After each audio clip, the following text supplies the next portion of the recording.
तो कैसे हैं आप लोग?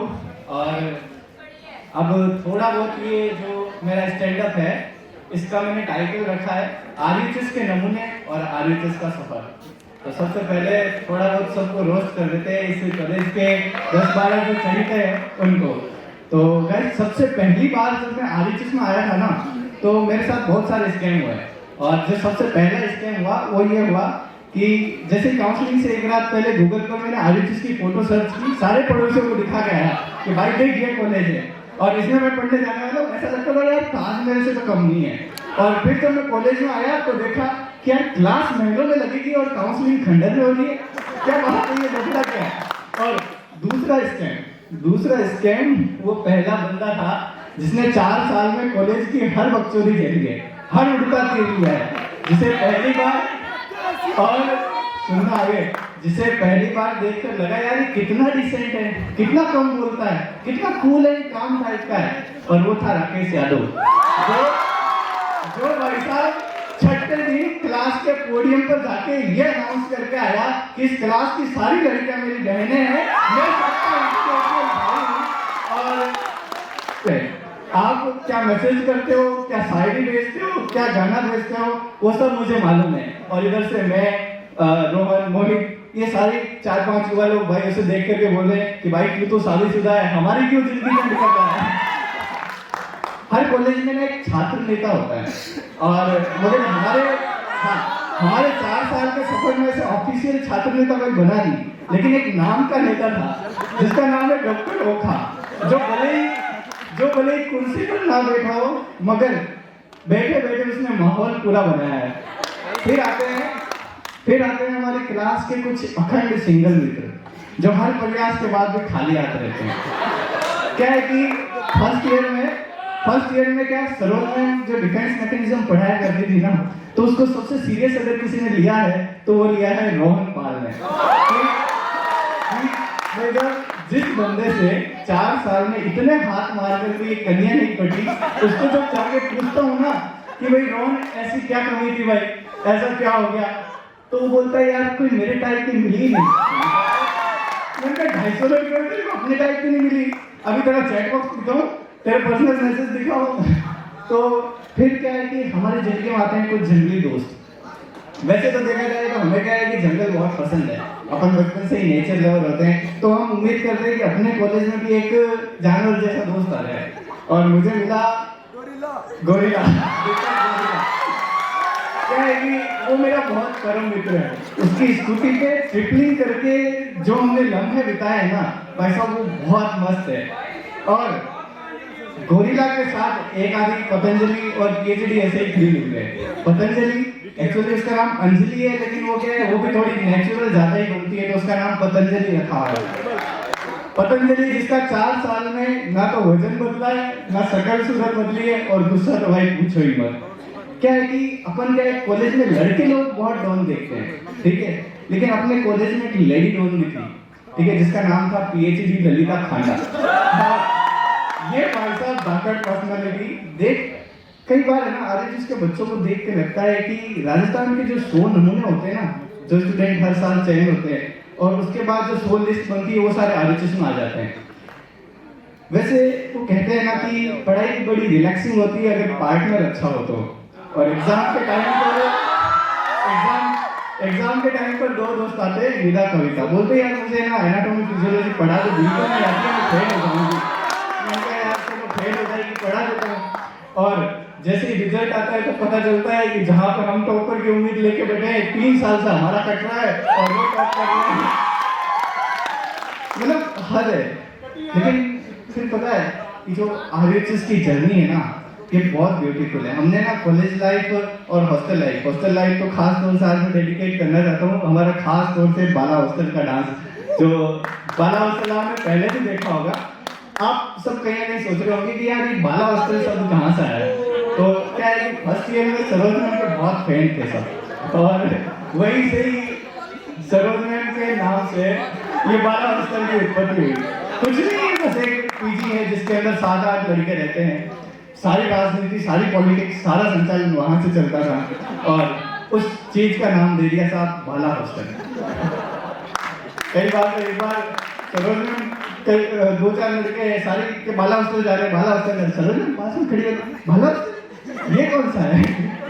मैंने कहा आज तक नहीं देखा जयपुर में कि मैडम आपको पता है ये भाला हॉस्टल आपके नाम पे ही पड़ा है। खैर पता है 12वीं पढ़ के नीट में फेल होके लाइफ में जब पहली बार बिना किसी कॉन्फिडेंस के कॉलेज में थे ना, जहाँ से जीवन के इम्तिहान चालू हुए, तब हमारा सहारा बने, हमारा कंधा बने ये कॉलेज के दोस्त, जिनको देख के लगता था कि हम अकेले नहीं, हमारे जैसे और भी है, इनकी भी हालत वही है जो हमारी है।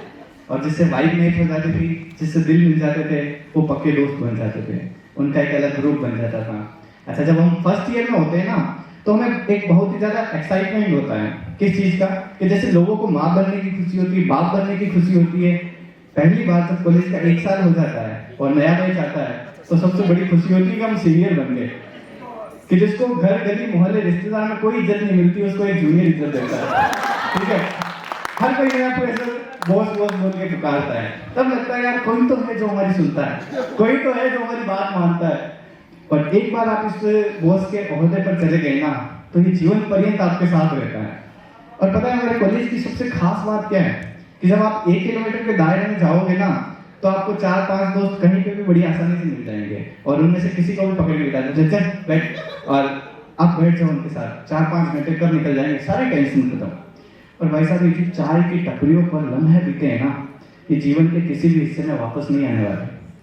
चारों साल जिस कॉलेज को गा लिया थी, आज उसी से अलग होने की बात क्या आ रही है कि आंखें भरने लगी है। तो आज 2-4 दिनों बाद, महीने भर बाद ये आपको भीड़ है ना, ये दिखना बंद हो जाएगी। हम सब चले जाएंगे अपने अपने रास्तों पर, कोई व्यस्त हो जाएगा अपने घर बार में, कोई व्यस्त हो जाएगा अपने व्यापार में, कोई अकेला रूम लेके पढ़ता रहेगा और तैयारी करता रहेगा, तब सब कुछ होगा। मगर ये जो 2-4 लोग हैं जो साथ रहते हैं, जिनको गाली दिए बिना दिन नहीं लगता, ये सारे नहीं रहेंगे, चले जाएंगे, और जाते जाते फिर कहेंगे कि मिलेंगे ना यार, मिलेंगे। इस कॉलेज में आए थे ना, तो हजारों शिकायतें लेकर के आए थे, ये नहीं वो नहीं, चले जाएंगे, पसंद नहीं है। मगर आज अनगिनत यादें और इस 4 साल के सफर की, जो मजबूर कर ली देगी कि अकेले कहीं बैठे होंगे, और फिर एक झलक पड़ेगी इन गलियों की, इन सड़कों की, चाय की टपलियों की, और फोन मिला के उसी दोस्त को कहेंगे, और कैसा, क्या हाल है, कॉलेज तो छूट गया, अब क्या करता है आजकल? और वो मन होके बोलेगा, यार अच्छा हूँ, मगर अधूरा हूँ वाला भाव है ना, वो लफ्जों से बयान नहीं कर पाएगा, और घंटों लंबी वही दूसरों की चुगलियाँ, टांग खींचाई करके उसको सुकून मिल जाएगा। वो कहते हैं ना कि साथ रहता है तो कहाँ जाने, अफसोस तो तब करता है जब चला जाता है कोई। क्योंकि ये जो कॉलेज के 2-4 साल होते हैं ना, ये जिंदगी के सबसे खूबसूरत पल होते हैं। This is the phase in life when you realise that your friends become your family. उनका कंधा तुम्हारा सुकून बन जाता है। हमें तो स्कूल में टीचर सिखाते हैं कि हमें कैसे बिहेव करना है, पेरेंट्स बताते हैं कि आपको जिंदगी में लाइफ में क्या करना है, लेकिन जब स्कूल के गेट को पार करते हैं, एग्जिट करते हैं और कॉलेज के गेट में एंटर करते हैं ना, तब एक लड़का मिलता है, बोलता है, ओए कहाँ जा रहा है, कॉलेज क्या जाएगा, आ इधर आ। और जब खुद, और वही जो 4-5 साल होते हैं, जब हम खुद को पहचानते हैं, वो दोस्त हमारी पहचान बन जाते हैं। एक ऐसा वक्त होता है, एक ऐसा माहौल होता है जहाँ दुनिया बेगानी बन जाती है, और ये दोस्त यार हमारी फैमिली बन जाते हैं। एक दोस्त बाप बन जाता है, एक माँ बन जाता है, एक भाई बन जाता है, एक बहन बन जाता है। हम सब RHS की खंडर दीवारों को कोसते रहते हैं, मगर सच बताऊं ना, तो इस 4 दीवारों में जितनी यादें सिमटी हुई है, जितने पल सिमटे हुए हैं, ये कोई नहीं बता सकता। इस कॉलेज में रहकर, साथ मिलकर हमने जितने प्रोग्राम किए ना, एक दूसरे को सपोर्ट किया है, ये भाईचारा, ये दोस्ती जिसने हमें इतना मजबूत बनाया है, ये सबसे अलग है। ये हमें औरों से अलग बनाती है। कई देर रात जागे, कहीं कितने ही तो उड़ते तीर लिए, कितनी बातें बिगड़ी, कितना फ्रस्ट्रेटेड हुए। जो दीवार कल पिंजरा लगती थी, आज उस दीवारों के पिंजरे खुले हैं, वो पिंजरा खुला है। वो कहता है कि जाओ, उड़ जाओ, लेकिन ये मन नहीं मान रहा कि कैसे चला जाऊं, कैसे चला जाऊं, जब जीना ही तो इन लोगों के साथ सीखा है, उड़ना ही तो इन लोगों के साथ सीखा है, तो कैसे चला जाऊं। और मुझे इस पर ये महसूस हो रहा है कि जो ये कल तक दीवारें थी ना, आज वो ये मेरा आसमान है, और ये जो सामने पूरा आसमान दिख रहा है, ये बस एक बंधन है। कम्युनिटी विजिट होते थे तो हमारी रोज में कहीं ना कहीं बंक मार जाने की आदत थी। एक ही उद्देश्य था कि जहाँ भी जाएंगे खूब सारी यादें बना कर आएंगे, और इनको संजोने के लिए हम हमेशा एक ग्रुप फोटो लिया करते थे।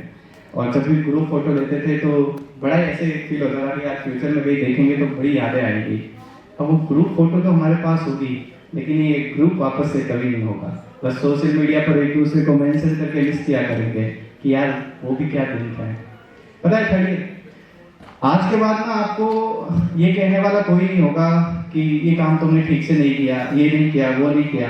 अब तुम हमारी जगह हो जाओगे और जब तुम्हारा भी साल निकल जाएगा, तुम भी यहीं किसी स्टेज पर खड़े होकर के अपनी यादगार पलों को याद कर रहे होंगे, कहोगे कि क्या लाइफ थी यार, यहाँ कितने तो रिश्ते बने, कितने नाते जुड़े। जैसे जिंदगी के सबसे बेहतरीन पल है ना, वो यही है। और चाहे हंसे तो सबके साथ हंसे, रोए तो एक दूसरे को गले लगाकर रोए। तब समझ में आकर आता है कि जो दोस्ती यारी होती है ना, ये कितनी प्यारी चीज होती है। भाई बहन बाकी सारे रिश्ते आपको खुदा बना करके देता है, ऊपर वाला बनाता है, लेकिन आपके दोस्त कौन होगा ये सिर्फ हम चुनते हैं। हम सब ने लगभग रूम पीजी में रहकर अपने 4 साल बिताए है ना, तो एक 4x4 के रूम में रहकर अपने दोस्त के साथ लाइफ को कैसे एडजस्ट करना है ना, वो हमने सीखा है। वो मैनेजमेंट की सारी डिग्रियों को फेल कर देगा।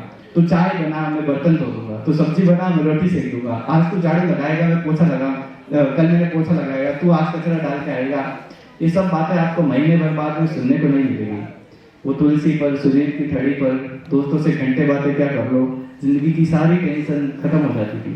अब इन चाय की टपरियों पर चाय के कप फिर से इंतजार कर रहे होंगे, मगर वो 2-4 जो बेगाने दोस्त थे ना, वो नहीं होंगे जो हर रोज लड़ते थे कि आज पेमेंट तू करेगा, ये करेगा। कल को पेमेंट करने वाले तो होंगे, लेकिन वो साथ में जो बैठ सके वो दोस्त नहीं होंगे। क्या है कि जहाँ पे भी हम छुट्टी के लिए हमेशा बहाने करते थे ना, अब वहीं जाने को दिल तरसने लगेगा। कड़वा सच है, मगर पता है जिंदगी की रियलिटी ना बस इतनी सी है कि जब चीजें आपको भाने लगती है ना, तब वो आपसे छीन सी जाती है। थोड़ा जीवन में आप उम्र के तगाचे से आगे बढ़ जाओ, सारे दोस्त यार पीछे छूट जाते हैं। कि कहीं जिनके साथ हाथ पकड़कर हम साथ हंसते थे, खेलते थे, सफर तय किए थे, जब जिम्मेदारी और विदाई का ये वक्त आता है ना, तो बस एक ही लफ्ज रह जाता है कि फिर मिलेंगे। और फिर मिलेंगे के साथ मैं भी यही कहता हूँ, फिर मिलेंगे, लेकिन सबको पता है कहीं नहीं मिलने वाले। और इस फेयरवेल के एंडिंग में बस मैं इतना सा चाहता हूँ कि आप में से जो भी आसपास है, एक दूसरे को गले लगाकर एक विदा दे दीजिए कि हाँ यार बस ठीक है, मजा आ गया, क्या लाइफ थी, क्या दिन थे ये, और ये क्या दिन था। Thank you. क्या बात है।